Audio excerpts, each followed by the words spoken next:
Le Bénin, le Niger et le Nigeria, dans un espace communautaire étatique et économique, ont décidé de sauter les balises et verrous pour créer le Dindiganda, un espace pour promouvoir la coopération transfrontalière et le développement local. Le tableau peint par le directeur de l'ABJF, Agence béninoise de la gestion intégrée des espaces frontaliers, est bien le symbole de la prise de conscience de toute la communauté de l'espace UEMOA-CEDEAO.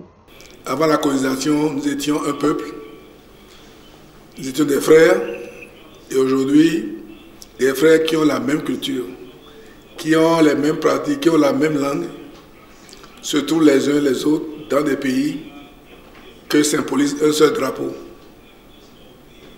Nous pensons que le temps de nous plaindre de la colonisation est passé et qu'il est très important de prendre nos responsabilités.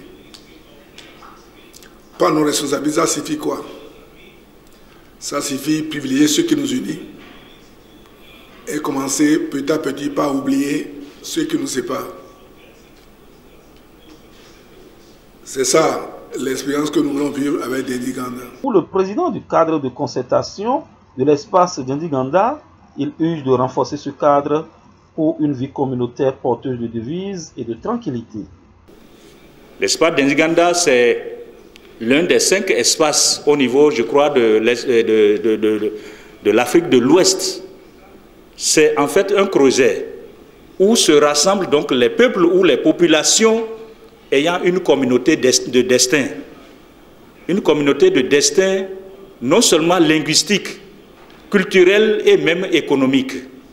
Si nous revenons donc à l'espace d'Indiganda, je vous assure que cet espace a été conçu sur la base non seulement linguistique, parce que quand on dit Dendi, c'est la langue qui réunit donc cet espace-là.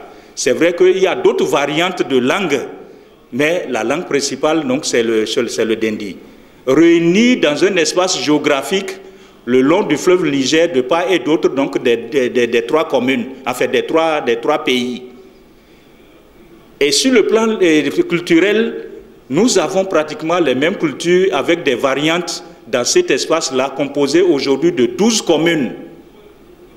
Ensuite, nous sommes unis par la communauté de destin économique, parce que cet espace, économiquement, mène ses activités autour de 3 marchés principaux. Le marché international de Malanville, spécialisé dans le céréales, le marché important donc à bétail donc de Gaïa au Niger et le marché manufacturier de Kamba au Nigeria. En appui substantiel, la coopération suisse a réitéré son engagement aux côtés de l'UEMOA et des communautés pour l'enracinement de l'espace d'Indiganda. Surtout dans le contexte sous-régional actuel de crise, je pense que les liens, les relations au niveau des frontières sont importantes. Et c'est quelque chose que nous sommes prêts à soutenir. On a plusieurs programmes dans l'espace d'Indiganda aujourd'hui. On parle beaucoup de PCTL, mais c'est aussi le programme PACT, le programme d'appui aux collectivités territoriales soutenu par la coopération suisse au Niger. On a aussi beaucoup d'autres programmes ici soutenus par la coopération suisse-Bénin. Le représentant de la commission de l'UEMOA a réitéré son engagement et son appui infaillible au projet. Les 5 années que va durer le mandat de cette commission, on nous a instruit de faire des résultats dans le domaine de la coopération transfrontalière, ce qui représente un soutien fort pour tout ce qu'on est en train de mettre en place et un engagement qui matérialise cet engagement que la commission de l'UEMOA renouvelle et aussi qui est réceptif à tout ce qui a été engagé comme plaidoirie. Je pense que Monsieur le Président de la fêtière du Dindiganda est intervenu dans le domaine pour parler du plaidoyer qui est extrêmement important. Et donc vous avez l'appui de la commission de l'UEMOA pour tout ce qui est plaidoirie auprès des autorités, auprès des chefs d'État pour la mise en œuvre de la coopération transfrontalière. Pour le préfet de la Liborie présent à cet atelier, la création de l'espace d'Indiganda concourt au bien de toute la communauté.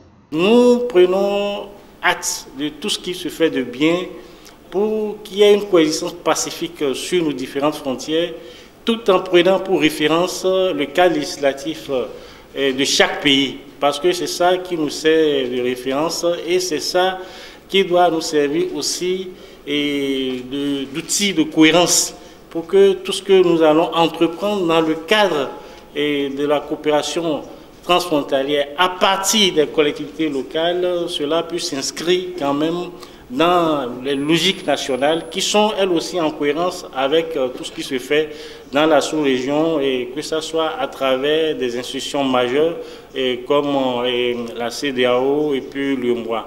Fédérer les énergies pour promouvoir la coopération transfrontalière et le développement local, tel est l'un des objectifs majeurs des assises de Cotonou.